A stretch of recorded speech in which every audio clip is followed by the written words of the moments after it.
வாழை இலையோட மணத்தோட அருமையான ஸ்வீட் ரெசிபி செய்யலாமாங்க? எந்த ஒரு ஸ்பெஷல்லாம் எனக்கு தெரியலீங்க. எப்போவோ ரீல்ஸ் பார்த்துருந்தேன். சரி செய்யலாம்னு நினச்சிக்கிட்டே இருந்து செஞ்சு பார்த்தா டேஸ்ட்டு சூப்பரா இருந்தது. அதான் உங்க கூடயே ஷேர் பண்ணிக்கிறேன். செய்கிறது ரொம்பவே ஈஸி. உள்ளுக்குள்ள வைக்கிற ஸ்டஃபிங்ஸ் வந்து ஃபர்ஸ்ட்டு செஞ்சிடலாங்க. ஒரு அரை மூடி தேங்காயை துருவி வச்சிருக்கிறேங்க. கூடவே இனிப்புக்கு வந்து நாட்டு சர்க்கரை, கொஞ்சமாக இது கூட ஏலக்காய் தூள் போட்டு நல்லா மிக்ஸ் பண்ணிங்கன்னா ஸ்டஃபிங்ஸ் ரெடிங்க. உங்களுக்கு வேணும்னா கொஞ்சமாக வந்து முந்திரி இதெல்லாம் வந்து நெய்யில் வதக்கி ஆட் பண்ணிக்கலாம். இப்போ அவுட்டர் லேயருக்கு பார்த்தீங்கன்னா ஒரு 3 கப் அளவுக்கு ராகி மாவு எடுத்துக்கிறேங்க. இல்லை கொஞ்சமாக ஒரு பிஞ்சு சால்ட் சேர்த்திக்கோங்க.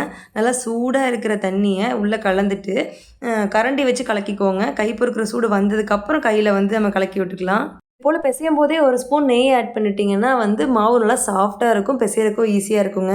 இந்த தீபாவளிக்கு லட்டு, ஜிலேபி, பாதுஷான்னு செய்கிறது சிரமமாக இருக்குதுன்னு நினச்சிங்கன்னா ரொம்ப ஈஸியான இந்த ராகி ஸ்வீட்டையாவது செய்யுங்க. பட் ஹெல்த்தில் கொஞ்சம் கூட காம்ப்ரமைஸ் இல்லைங்க. அவ்வளோ ஹெல்த்தியான ஒரு மில்லட் ரெசிபி. ஹைலைட்டே பார்த்தீங்கன்னா இந்த வாழை இலையில வந்து போட்டு வைக்கிறதாங்க. வேக வைக்கும்போது பார்த்தீங்கன்னா அந்த மனம் வந்து ஸ்வீட்டில் இறங்கி செம்மையாக இருக்குங்க. நல்லா நெய் அப்ளை பண்ணிவிட்டு அதில் இந்த ராகி மாவை போட்டு தடவிட்டு உள்ள ஸ்டஃபிங்ஸ் வச்சு இது போல் சீல் பண்ணிக்கலாம்.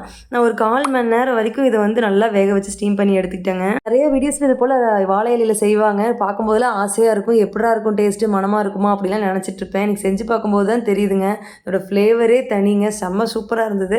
கண்டிப்பாக இந்த ஸ்வீட்டை செஞ்சு பார்த்துட்டு எப்படி இருக்குன்னு சொல்லுங்கள். எல்லோரும் தீபாவளியை ஹாப்பியாகவும் சேஃபாகவும் கொண்டாடுங்க. Happy Deepavali to all.